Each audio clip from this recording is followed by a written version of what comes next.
A child sits in the corner of a living room. The TV hums. Parents move around, busy with their own lives. The child waits for a glance, a smile, a question, but none comes. They aren't hit. They aren't shouted at. They are simply unnoticed. And in some ways, that silence cuts deeper than words ever could.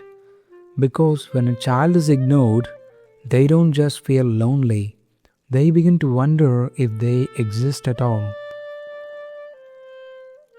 See, we often think of childhood wounds as coming from dramatic moments, yelling at them, punishment, or conflict. But for many, the wound comes from what didn't happen. The hug that never came, the listening ear that was never there, the simple presence that every child needs to feel like they matter. And that absence creates a quiet kind of pain, a pain that doesn't leave bruises, but leaves echoes. Ignored children learn early that attention is scarce, that affection is conditional, and that their feelings are inconvenient. They discover that if they cry too loudly, no one comes. If they speak too openly, no one listens. So they adapt. Some go silent, deciding it's safer not to need anything. Others act out, hoping bad attention is better than no attention at all. In both cases, the message they receive is the same: you are not seen. And here's the tragedy: the ignored child doesn't just stop expecting attention from others, they slowly stop giving it to themselves. When no one reflects back their emotions, they begin to believe those emotions don't matter. When no one notices their joys or fears, they start to bury them. Over time, invisibility becomes an identity. They learn to walk quietly, to take up less space, to apologize for their own needs. They may smile politely, but behind that smile is a constant question: do I matter to anyone at all? Psychologists sometimes call this emotional neglect, but that phrase doesn't capture the lived reality. It's not just about missing care, it's about missing recognition. Every child looks into their parents' eyes to learn who they are, and when those eyes don't look back, the child doesn't see themselves clearly. Instead, they see a blur, a ghost version of themselves, and they carry that ghost into every corner of their young life. Think about how this plays out.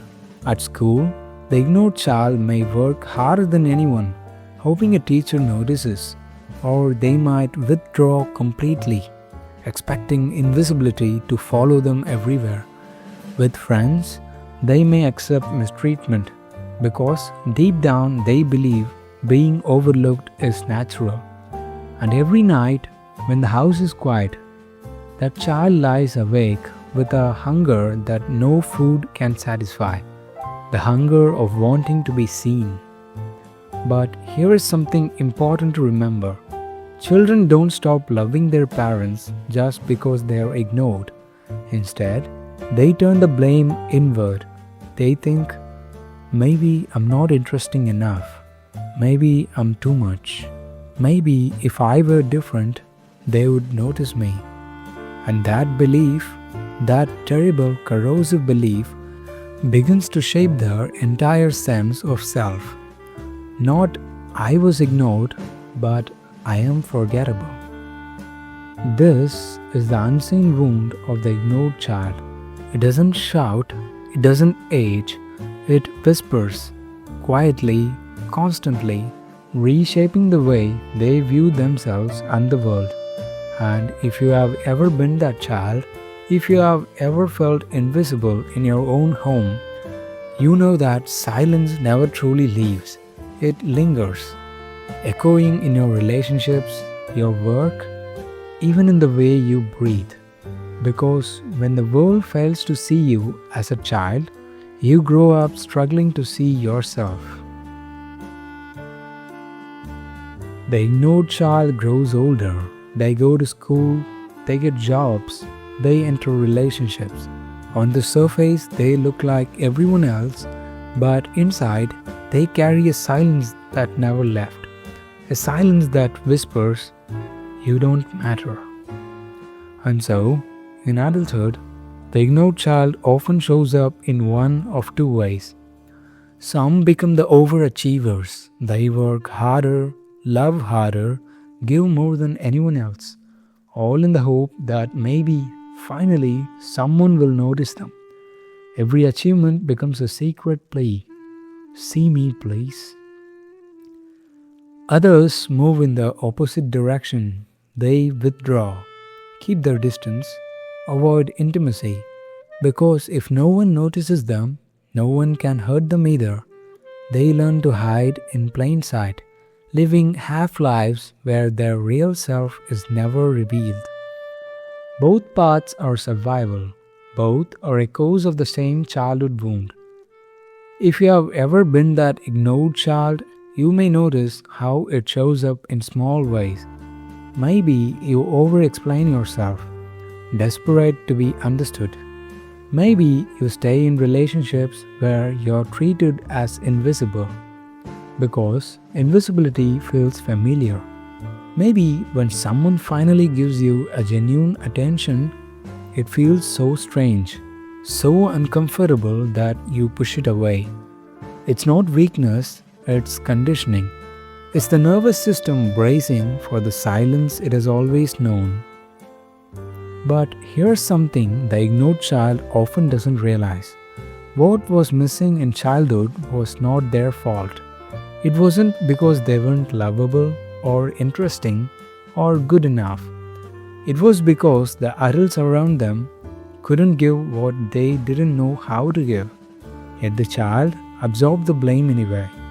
And that misplaced blame turns into an invisible script. One that says, "Your needs are too much. Your voice doesn't matter. Stay small." But silence is heavy, and sooner or later it demands to be broken. That's why many adults who grew up ignored feel this restless yearning. They can't quite name it, but they feel it in quiet moments. The pull to be seen, to be heard, to be finally existing in full. And that yearning, as painful as it is, can also become the beginning of healing. Because here's the paradox. The ignored child, the one who felt unseen, often grows into an adult with a special sensitivity. They notice others. They read the room. They can sense emotions that go unspoken. Why? Because they spend their whole life scanning for signs of attention that never came. That sensitivity, once rooted in survival, can become a gift. It can make them deeply empathetic, creative, and capable of connecting on a level others struggle to reach. But only if they learn to turn that gaze inward too, to finally notice themselves.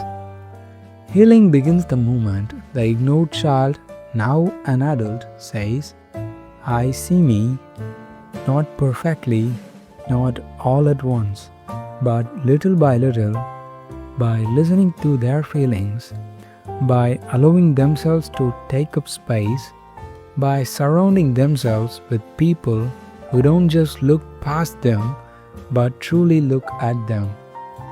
And perhaps most importantly, by learning that being noticed is not a privilege to be earned, it is a birthright. So, if you have ever felt like that ignored child, I want you to hear this. You are not invisible. You never were.